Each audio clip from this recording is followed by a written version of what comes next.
We live in a society where we are taught from a young age that it is okay to treat females as if they are worth less than men. Right from birth, most of us watch mum stay at home and do the housework, while big strong dad goes out and provides for the family. Little girls are clothed in dainty dresses that get in the way of physical activity, teaching them to be feminine. If a boy is called a little girl, it is taken as an insult and implies that they're weak. But if a girl is called a little boy, it implies that they're tough. This fosters the belief that girls should not be strong. If a girl is good at sport, they are labelled as a tomboy. This gives the impression that you can't just be a girl and be good at sport. Tall or outspoken girls and women are looked down upon because women should be submissive and let men control them. All of these things are accepted as the norm and not often challenged. They lead to a society that has a lack of respect for women. There is approximately an 18% wage gap between men and women due to the negative stereotypes inflicted on women. These stereotypes lead to an abundance of objectification of women through catcalling and popular culture. Women are seen for their looks rather than their intelligence and merit. I met with a few Australian women that have challenged the status quo and achieved their goals despite the many obstacles in place. They are here to show the next generation of girls and young women that they don't fit those stereotypes and to prove that anyone can forge any dreams they have into reality, regardless of gender. We need to change the concept of being feminine from meaning weak and submissive to strong, smart, and assertive.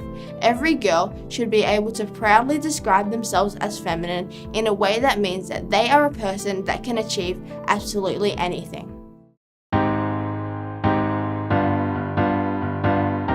So a little bit about me. I go by Study with Jess on YouTube. I started my YouTube channel about 2 years ago, and I also have an educational stationery line called Educationery, and it's a range of planners and exercise books to help motivate students to get their homework done and study effectively as well.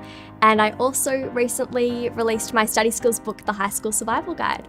Debbie Lee is my name. I'm the current football operations manager for the Melbourne Football Club. Well, my name is Susan Alberti, and I was in the building industry for about 45 years, and then I've been in aged care for 15 years, and more recently I sold my businesses, and I'm now full-time managing my own medical research foundation, the Susan Alberti Medical Research Foundation. I'm Dr. Marguerite Evans-Galea, and I'm a scientist. And I'm trained as a molecular biologist, and I've been in research for almost 20 years.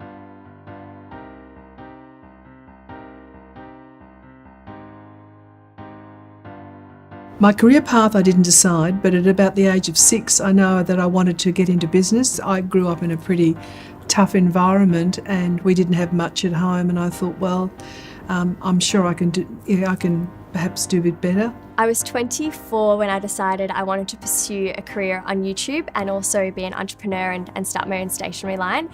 But until then, I actually always thought I would end up being a psychologist. So in grade 9, I wanted to be a nurse. In grade 10, 11, I wanted to be a pharmacist. And by the time I was going to university, I actually was considering music therapy. I played in the Victorian Women's Footy League, and I just had a passion for football. But when I was involved in the sport, it wasn't where it is today. It wasn't a sport where people got excited about or talked about or gave you encouragement to continue to play. But I always had this deep-seated passion, and that's what drove me to get involved in footy.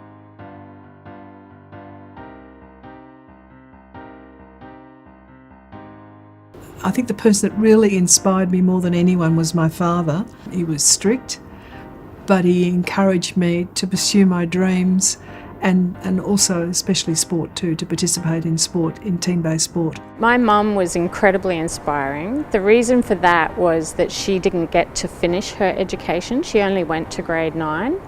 And so she always loved the idea of education and understanding the world around you. And so she encouraged me constantly, look things up for yourself, go find out for yourself, see what the evidence is and what it tells you. And, you know, unbeknownst to her, she really started me on a research path very, very young.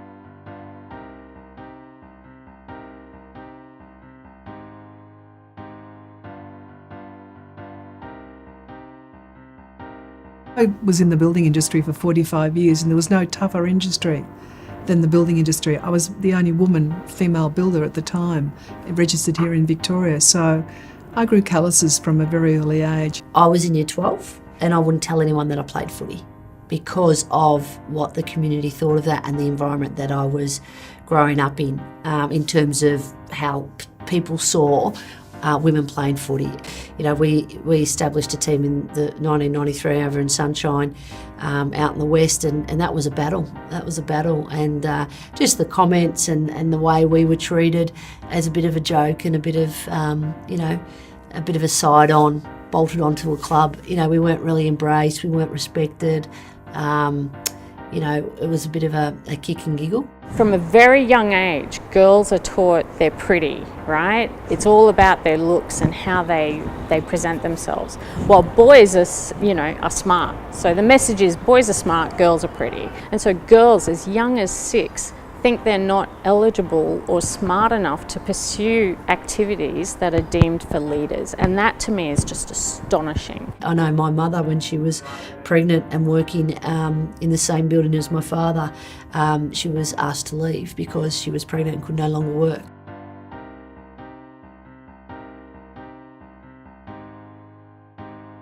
I've had many setbacks. I've had many downs rather than ups. I've had a terrible death in the family. My husband was killed by a drug-affected driver. My daughter died from horrible complications from diabetes. I myself have been very ill, very close to death, and I had had cancer, open heart surgery. So I've perhaps had more downs than ups, but it's made me a stronger person, and I just continue to live every day and make the most out of every day of my life. I don't waste a minute of my day.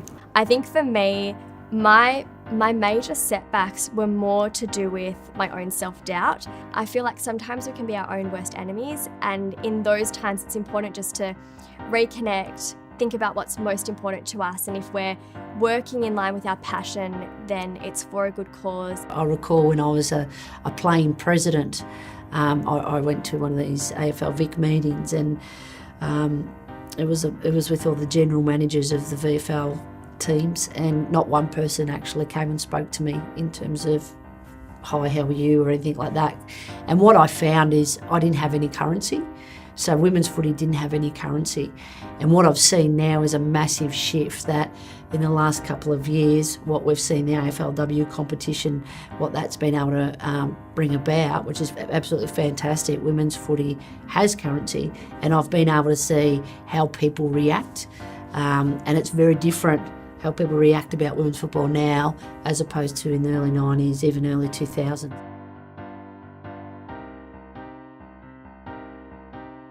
I feel like sometimes I'm not treated the same way as men in my field.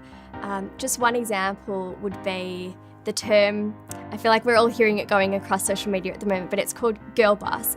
And I like to think of it as, well, a girl boss is a female that's running her own business, and she's really going for something. She's really working towards her own goals. Whereas if that was a male, he would be called a CEO. He's operating on his company and he's working towards the same goal. I do hear terms like girl boss going around, and on the one hand it seems so upbeat and inspiring and motivating because we all want to feel like a boss in our lives, but on the other hand you sort of stop and think, well, would they say the same thing about a man? And I don't think there are any terms like that. The challenges that women face in the workplace today, particularly at a senior level, are much less obvious. Okay, we have something called unconscious bias, and these are decisions that are made where we don't even realize we're making them. Okay, and so I have unconscious bias, you have unconscious bias, and it's because of the things we're exposed to as we grow up and as we go through our lives. And so then we make decisions based on what we know really and what we've experienced, and they may not always be progressive decisions and inclusive decisions that we're making. So science is renowned for being a bit of a boys' club, and so when you have that boys' club philosophy in the building, it can be difficult to overcome and to break in as a woman in a male-dominated room. And so sometimes our decision-making committees, such as our boards at organisations or those that decide on promotions within the building, will have majority men. And so therefore it's difficult sometimes to have your voice heard if that is the pervasive culture.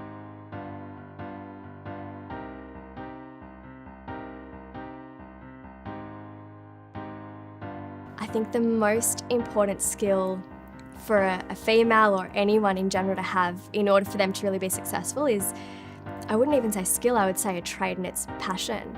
I think when you have passion, you know that you're working in line with your core values. You know that what you're going to be creating and achieving is going to make a positive difference. It's going to help other people. It's going to really be very self-fulfilling as well. I would say be yourself. Being a woman in football, at times I wasn't myself, particularly early on. I wasn't true to myself because I was worried about what people thought of me. Undoubtedly, resilience. I think the most important skill is resilience. And as far as I was concerned growing up, this is my own personal view, I never took no for an answer. If I believed in something that should have happened and has happened, I've had 3 dreams or 3 wishes in my life. One being we win a grand final, the Bulldogs, we did that. Number 2, the women in the AFL are given a league of their own. We've done that, brought it forward. And number 3, I haven't fulfilled that one yet, and that's finding a cure for type 1 diabetes. So I'll be doing that as long as I can. My advice for young women trying to make it in the world is to stay true to yourself, to remember what it is that you feel you are here on this earth to achieve in your lifetime, and to do it with kindness and humility. Just go for it. Work out what your passion is and don't let anyone say that it's unachievable or block you to reach your aspiration. I think it's just really important. And the other thing I would say is that be supportive of each other. Dream big and go for it. In science and technology, engineering, math and medicine, there are a wealth of opportunities ahead. A STEM education can take you anywhere. I often get asked that question, how did I do what I did? I just put my mind on the job, work as hard as I can, and try and be as successful as I can. And the rest will follow. There's a lot of discussion about boards and quotas, but it never entered into my mind. I was in a man's world, always in a man's world. Thank you for taking the time out of your day to watch this. We all hope we have motivated you to persist in chasing your dreams. If you're a male or you're a teacher or parent of girls and young women, make sure you reflect on what you can do to help them feel confident to pursue their goals. Please share this video broadly with your workplace, your school, your friends, your family, your club, your community. So we can spread this message far and wide and move towards a society where men and women are respected and treated equally.